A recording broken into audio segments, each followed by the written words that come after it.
नमस्कार दोस्तों, स्वागत है आपका साक्षी की आवाज़ चैनल में। तो दोस्तों, आज की कहानी है विदेश में परचम लहराकर अपने ईश्वर तुल्य व्यक्ति और पत्नी से मिलने आया लड़का स्टेशन पर जैसे ही उतरा तो एक लंगड़ा मदद मांगने लगा। लेकिन जैसे ही लड़के ने उसकी शक्ल देखी तो वहीं गिर पड़ा। आखिर कौन था वह जिसे देखकर वह लड़का इतना चौंक गया? आइए जानते हैं और बढ़ते हैं कहानी की ओर। यह है कहानी का दूसरा भाग। कहानी का पहला भाग देखने के लिए चैनल पर विजिट कीजिए। विदेश में जाकर भोला ने दिन रात एक कर बहुत लगन के साथ पढ़ाई की थी, क्योंकि वह जानता था कि अगर वह अब कुछ बन गया तो सबसे ज़्यादा खुशी बनवारी लाल जी और उसकी पत्नी को होती। और बीते पिछले 3 सालों में भोला ने पूरी शिद्दत के साथ अपनी पढ़ाई पर ध्यान दिया था और इसका नतीजा यह निकला कि भोला को लंदन में ही एक बड़ी सी फैक्ट्री में नौकरी मिल गई थी। भोला की खुशी का ठिकाना नहीं था। जिस भोला ने कभी शहर जाने के बारे में भी नहीं सोचा था, आज उसने विदेश में नौकरी लगा ली थी। और यह बात वह सबसे पहले अपने सेठ जी यानी कि बनवारी लाल जी को बताना चाहता था। कभी कभी उसे बनवारी लाल जी और मालिनी की तो बहुत याद आती थी। जब घर से चला था तो साथ में दोनों की एक एक तस्वीर को लेकर गया था। डिजिटलाइजेशन इतना था नहीं, ना ही उस समय स्मार्टफोन हुआ करते थे। जब भोला को याद आती तो बस उन्हीं फोटोज़ को देख लिया करता था। मालिनी बेशक से एक गरीब घर की लड़की थी, लेकिन देखने में वह बहुत सुंदर थी, बिल्कुल नील कमल के जैसे। उसकी मोटी मोटी आँखें थीं, भोला सा मासूम सा चेहरा, पतली सी सुराहीदार गर्दन जिसको देखकर कोई भी मंत्रमुग्ध हो जाए। लेकिन आज उस मासूम से चेहरे की मासूमियत एकदम गुम सी हो गई थी। धूल से भरा हुआ चेहरा, हाथ पैर बिल्कुल सूख चुके थे, बस शरीर के नाम पर हड्डियां ही बाकी रह रही थीं। आज उसका चेहरा उतरा हुआ देखकर भोला को खुद पर इतना गुस्सा आ रहा था। उसे लग रहा था कि अगर वह उसे छोड़कर नहीं जाता तो शायद आज उसकी पत्नी की यह दशा नहीं हुई होती। इतने सारे अपराध बोध ने उसे खुद पर ही ग्लानि करने पर मजबूर कर दिया था। आज तो भोला एकदम आपा खो बैठा था। उधर जैसे ही मालिनी ने भोला को देखा, उसका रो रो कर बुरा हाल हो गया। भोला ने उसे मुश्किल से चुप कराया। जब वह चुप हुई तो उसने बनवारी लाल जी और मालिनी को अपने साथ लिया और बाहर एक चाय की दुकान पर पहुंचा, क्योंकि आसपास केवल वहीं एक चाय की दुकान थी जो ठीक ठाक सी लग रही थी। भोला ने वहां जाकर एक पानी की बोतल ली। मालिनी और बनवारी लाल जी को वहां कुर्सियों पर बिठाया। मालिनी से कहा कि वह मुंह हाथ धो ले। साथ में भोला ने बनवारी लाल जी के भी हाथ धुलवाए, क्योंकि यूं ही स्टेशन पर चलते चलते उनके हाथ पैर बहुत गंदे हो रखे थे। बनवारी लाल जी की स्थिति बहुत दयनीय हो रखी थी। एक समय ऐसा था कि बनवारी लाल जी के कपड़ों पर एक छींट भी उन्हें बर्दाश्त नहीं थी, और आज वही इंसान उन मैले कुचले कपड़ों को पहनकर दिन रात घूमता फिरता है। सोचते ही भोला की रूह सी कांप गई, आंखों में आंसू आ गए, उसका गला भारी हो गया। लेकिन उसने हिम्मत बांधी और फिर हाथ पैर धोने के बाद उसने मालिनी से पूछा कि सुबह से कुछ खाया। इतने दिनों बाद किसी ने इतना प्यार से पूछा तो बस भोला के इतना कहते ही मालिनी की आंखों में आंसू भर आए। भोला ने मुश्किल से उसे शांत किया। फिर भोला ने तीनों के लिए चाय और नाश्ता मंगवाया। चाय नाश्ता करने के बाद उसने उन दोनों को साथ लिया और वहां से चल दिया। काफ़ी दूर चलने के बाद ऑटो स्टैंड से ऑटो बुक किया और एक अच्छे होटल पर ले जाकर के खड़ा कर दिया। उसने मालिनी और बनवारी लाल जी को एक साथ लेकर एक बढ़िया सा होटल का कमरा लिया। अंदर जाकर उसने बनवारी लाल जी से पूछा, सेठ जी, भूख लगी है क्या? कुछ खाने के लिए लेकर आऊं? कि तब बनवारी लाल जी बोले, तुम कौन हो भाई, और हमारे लिए इतना सब कुछ क्यों कर रहे हो? मैं तो तुम्हें पहचान नहीं पा रहा हूँ। बनवारी लाल जी के इतना कहने पर भोला ने अचंभित होकर के मालिनी की ओर देखा। तब मालिनी ने बताया कि बनवारी लाल जी को उनके बच्चों के किए बर्ताव से बहुत गहरा सदमा लगा है। वह अक्सर ही भूल जाते हैं, जब कोई याद दिलाए तो सब याद कर लेते हैं। वे बोले, क्या मैं तुम्हें जानता हूँ? तब भोला ने कहा, आप मुझे भूल गए क्या? मैं हूँ आपका भोला। इतना सुनते ही बनवारी लाल जी ने भोला को गले लगा लिया। उसे गले लगाकर वह बहुत रोए। कहाँ चला गया था रे तू? तेरे जाने के बाद हम पर न जाने क्या क्या बीती। मुझे नहीं पता था कि मेरी औलाद मेरे साथ ऐसा करेगी। सही कहता था तू भोला, दुनिया मतलब की है। कहते कहते बनवारी लाल जी रोए जा रहे थे। भोला ने उन्हें चुप किया और बोला, बिल्कुल चुप हो जाइए अब आप। आपके रोने के दिन अब चले गए हैं। आप मुझे बस 1 घंटे का समय दीजिए, मैं अभी आता हूँ। मालिनी और बनवारी लाल जी दोनों ही डरे हुए थे। दोनों ने भोला को जाने से मना कर दिया। बहुत देर समझाने के बाद दोनों मान गए और भोला वहाँ से चला गया। लगभग 1 घंटे के बाद एक बढ़िया सा ट्रॉली बैग लेकर भोला अंदर आया, जिसमें बनवारी लाल जी के लिए कुछ कपड़े और मालिनी के लिए कुछ बढ़िया साड़ी थी। भोला ने मालिनी से कहा, मालिनी जाओ और नहा कर यह साड़ी पहन कर आओ। मालिनी ने अच्छे से कपड़े पहने। नहा धोकर जब वह नए कपड़े पहनकर बाहर आई तो वह बहुत सुंदर लग रही थी। बनवारी लाल जी खुद को बहुत असहाय महसूस कर रहे थे। तब भोला ने उन्हें अपने हाथों से उठाया और बाथरूम में ले जाकर अपने हाथों से उन्हें नहलाया, उन्हें अच्छे कपड़े पहनाए। इतनी ही देर में वेटर लंच लेकर आ गया था। तीनों ने बैठकर नाश्ता किया और अब भोला ने मालिनी से पूछना शुरू किया कि मालिनी, आखिर यह सब हुआ कैसे? तब मालिनी ने बताया कि जब आप पढ़ने के लिए बाहर चले गए थे तो बड़े भैया के रंग तो पहले ही बदलने लगे थे। धीरे धीरे सारे भैया के असली चेहरे सामने आने लगे। अब तो भाभी जी बाबूजी को नहीं पूछा करती थीं, मुझे भी सारे दिन काम में लगा कर रखती। अगर मैं बाबूजी की देखभाल करती तो मुझे बहुत डांटा करती, और जब मैंने उनकी बात का विरोध किया तो उन्होंने उनके साथ भी बहुत ज़्यादा बदतमीज़ी की। मुझे और बाबूजी को जब वह परेशान करने लगी तो हमने कहा कि शाम को जब बड़े भैया आएंगे तो हम उनकी शिकायत उनसे करेंगे।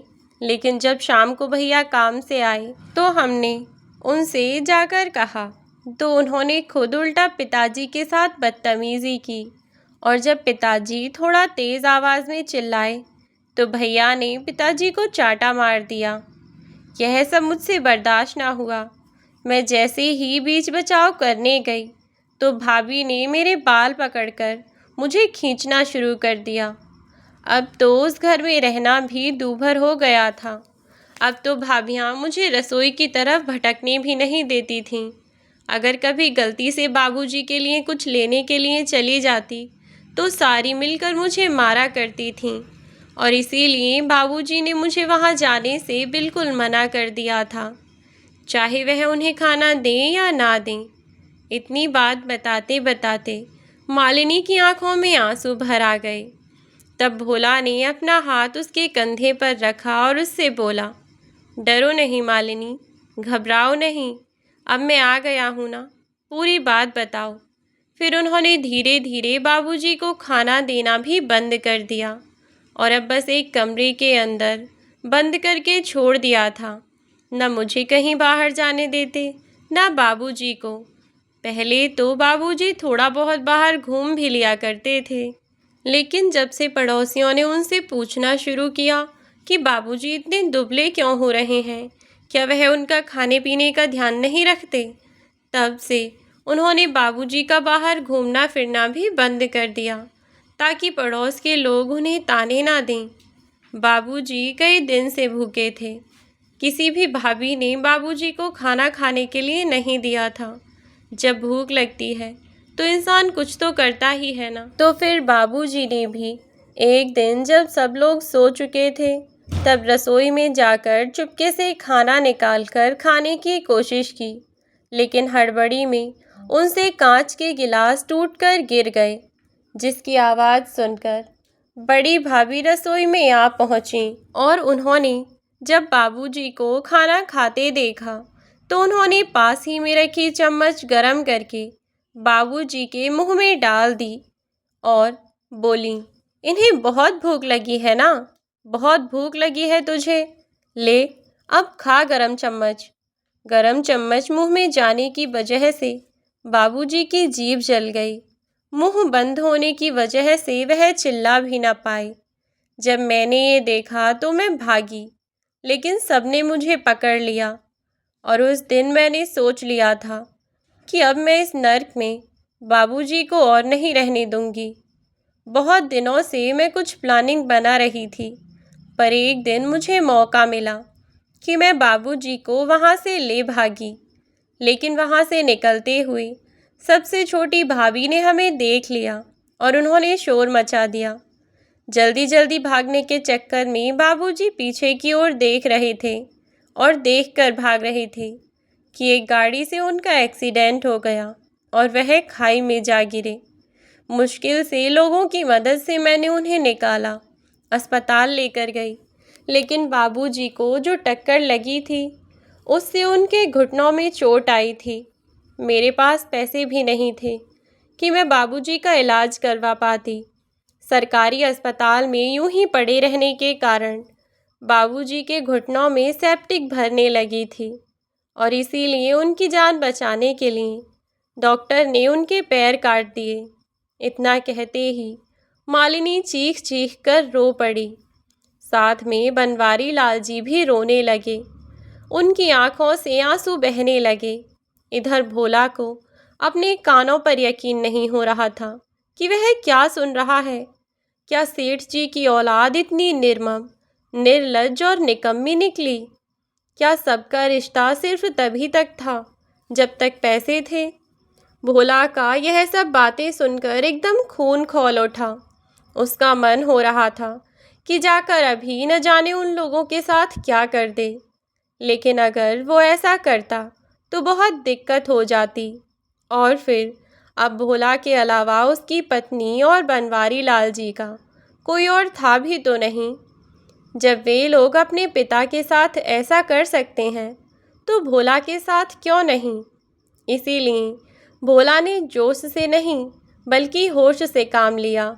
दोपहर से शाम हो गई, लेकिन वे तीनों यही सोचते रहे कि आखिर क्या किया जाए कि इन लोगों को इनके कर्मों की सज़ा मिले। फिर अचानक से भोला को कुछ सूझा और वह सोचकर मुस्कुराया। फिर उसने किसी को फ़ोन मिलाया। मालिनी और बनवारी लाल जी जानना चाहते थे कि आखिर भोला क्या करना चाह रहा है, लेकिन भोला ने कहा कि समय आने पर सब पता चल जाएगा। जिसने जैसा किया है सबको वैसा भुगतना तो पड़ेगा ही ना, सेठ जी। तब भोला ने अपना एक बढ़िया वीआईपी कॉलोनी में अच्छा घर खरीदा, जिसमें वह मालिनी और सेठ बनवारी लाल जी के साथ रहने लगा। उधर भोला ने यहीं पास के शहर में अपना बिजनेस शुरू कर दिया था। भोला होशियार तो था ही, और फिर विदेश से नई नई तकनीक सीख कर आया था, तो उसके बिजनेस को ग्रो होने में ज़्यादा समय नहीं लगा और वह कम समय में ही अच्छा पैसा कमाने लगा।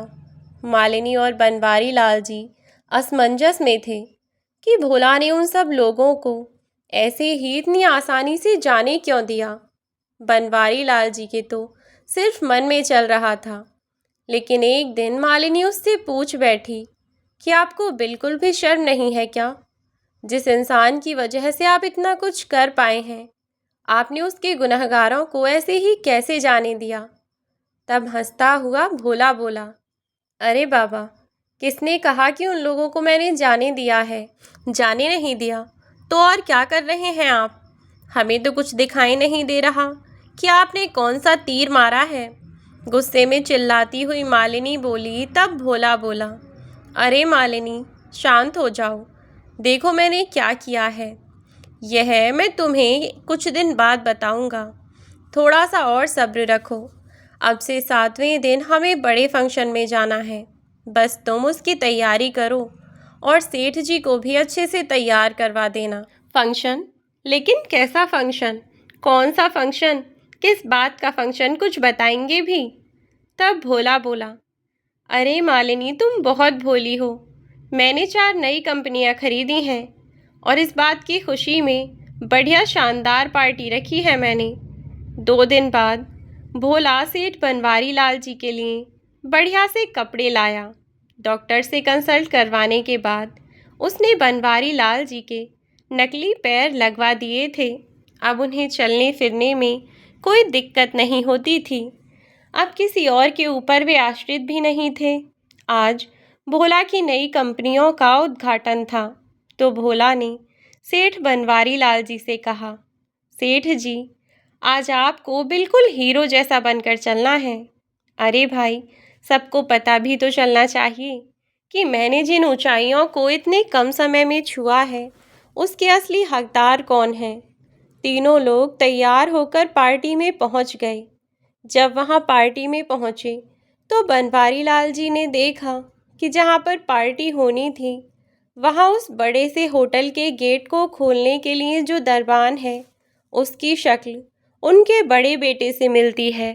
जब अंदर गए तो अंदर जाकर देखा, अगले 3 बेटे, कोई टेबल साफ कर रहा था, कोई वेटर का काम कर रहा था, चारों बहुएं बर्तन धो रही थीं।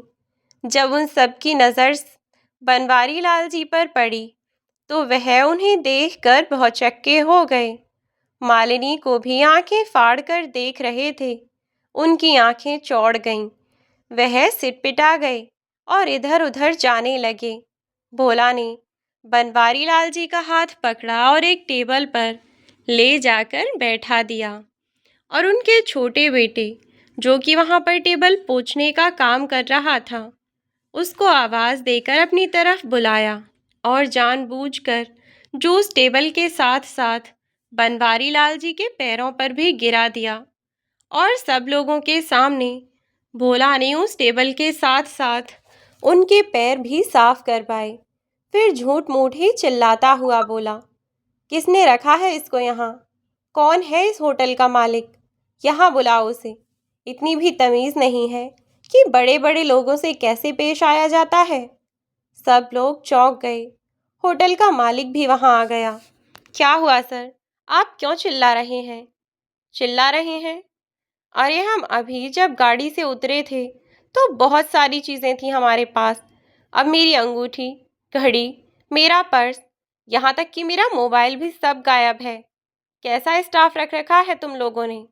मुझे मेरा सामान अभी के अभी वापस चाहिए, वरना तो देख लेना तुम, अच्छा नहीं होगा। होटल के सारे दरवाजे बंद किए गए, सबकी तलाशी ली गई, तो बनवारी लाल जी के चारों बेटे और बहुओं के पास से कोई ना कोई चीज़ बरामद हुई। सब लोग हाथ जोड़कर मना करते रहे कि साहब हमने चोरी नहीं की, लेकिन उनकी बात पर किसी ने यकीन नहीं किया। भोला के थोड़े से इशारे पर वहाँ मौजूद कुछ लोगों ने उन लोगों की खूब पिटाई भी की। वह लोग चिल्लाते हुए बनवारी लाल जी के पैरों में आकर गिरे और बोले, अगर आपको यकीन नहीं है सर, तो आप हमारे पिताजी से पूछ लीजिए कि हमने चोरी करना नहीं सीखा है। कम से कम इतने बेकार संस्कार तो नहीं है हमारे। तब बनवारी लाल जी बोले, संस्कार? अरे वाह, जब खुद पर आई तो तुम्हें सब याद आया। संस्कार की तो तुम बात ही मत करो। और कौन पिताजी? मैं तुम लोगों को नहीं जानता। खबरदार जो मेरे करीब भी आए। इतना कहकर मुंह मोड़कर बनवारी लाल जी खड़े हो गए। होटल के मालिक ने पुलिस को फ़ोन किया और उन सब को पुलिस ले गई। आज सब लोग जेल में अपने किए हुए कर्मों की सज़ा भुगत रहे हैं। भोला ने एक वकील से बात करके इंस्पेक्टर से बात की और उनके खिलाफ बुजुर्ग पिता की मारपीट और जान लेने की कोशिश की धाराएं लगवाई गईं। बनवारी लाल जी और मालिनी और भोला तीनों अब भोला की चारों नई फैक्ट्रियों पर पहुंचे तो वहां जाकर बनवारी लाल जी चौंक गए, क्योंकि यह चारों फैक्ट्रियां वही फैक्ट्रियां थीं जिनको उन्होंने अपने दम पर खड़ा किया था। यह देखकर उनकी आंखों में आंसू आ गए, पर उन्होंने भोला के हाथ जोड़ लिए। तब भोला ने उनके हाथ को पकड़ते हुए कहा, सेठ जी, मैंने अपने पिता को नहीं देखा, लेकिन आप मेरे लिए मेरे पिताजी से भी बढ़कर हैं। तो बनवारी लाल जी बोले, भोला, तू भी मेरे लिए मेरे बेटों से बढ़कर है। पर एक बात बता, यह चारों फैक्ट्रियां तूने कैसे खरीदी और मेरे बेटे उनको इस हाल में किसने पहुंचाया? तभी वहां खड़े चार लोग आगे बढ़े और बोले, आपके इस होनहार बेटे ने अंकल जी। उस साल जब भोला यहाँ आया था तो इसने हमसे बात की और कुछ बताया, और फिर बस उस प्लानिंग के अनुसार हम सब ने मिलकर काम किया और थोड़े ही समय में यह कंपनियां अपने नाम करवा ली। जैसे उन्होंने आपके साथ धोखा किया था, जैसे के साथ तैसा तो होना ही था। इतना कहकर सब लोग हंस पड़े। आज बनवारी लाल जी भोला और उसकी पत्नी मालिनी के साथ हंसी खुशी रह रहे हैं और वे सब लोग जेल में चक्की पीस रहे हैं और जेल में सड़ रहे हैं। तो दोस्तों, यह थी हमारी आज की कहानी। यह कहानी आपको कैसी लगी हमें कमेंट बॉक्स में कमेंट करके ज़रूर बताइएगा। इस कहानी से आपको क्या सीख मिली? यदि आपको यह वीडियो अच्छी लगी हो तो वीडियो को लाइक करके शेयर कीजिए, चैनल को ज़्यादा से ज़्यादा सब्सक्राइब कीजिए और बेल आइकन को प्रेस कर दें ताकि आने वाली वीडियोस की नोटिफिकेशन आपको मिलती रहे। तो आज के लिए बस इतना ही। अब मिलती हूँ नई वीडियो में नई कहानी के साथ। तब तक के लिए बाय बाय मेरे प्यारे दोस्तों। अपना ख्याल रखें और सुरक्षित रहें।